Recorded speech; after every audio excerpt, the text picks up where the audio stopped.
Today marks 1 year since a submersible imploded on its way to the Titanic wreckage. 5 people died that day. That submersible was operated by the Everett-based company OceanGate, which has since suspended all operations. A new Wired report is shedding light on the creation of the submersible, and in their reporting, Wired uncovered tens of thousands of emails, documents, and photographs showing how the company cut corners and how the submersible failed a number of stress tests, but the company pushed forward with that fateful dive. And the report that the CEO even refused to get a safety certification, saying that the process was too expensive. Now, according to Wired, these are just some of the issues that contributed to the deadly implosion, and the investigation into what went wrong is taking longer than expected. The Coast Guard says they need a couple of more months before they can release their findings. And another thing we haven't heard much of, lawsuits against the company. Joining us now, personal injury attorney Miguel Custodio joining us live. Miguel, good morning. Good morning, Bill. How are you? Doing well. So 1 year later, and we have not seen any legal action in this case. The families of the victims haven't filed any lawsuits. Why is that? Well, I really think that the plaintiffs or the families are waiting for the Coast Guard to release their findings. Once they do that, I think they will go forward in a civil lawsuit. And because of the statute of limitations, 1 year after this disaster, they're still fine.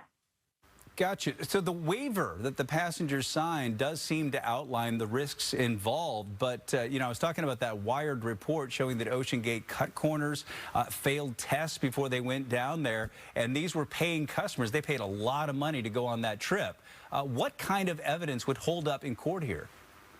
Well, generally, waivers are upheld by courts.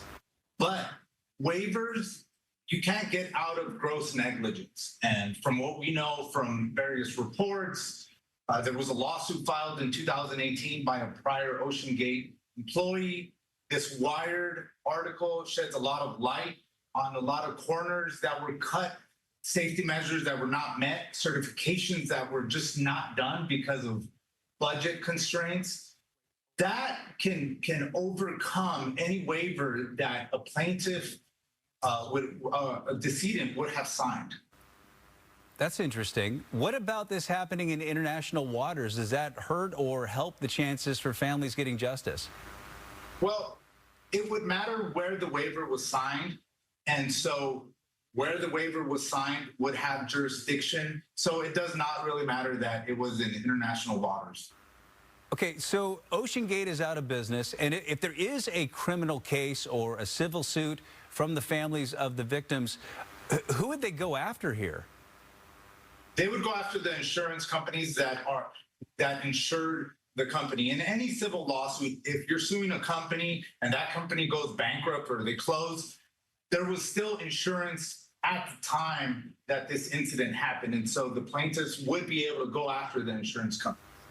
So that submersible implosion 1 year ago today. Personal injury attorney Miguel Custodio, thanks for your time. We appreciate it. Thank you, Bill.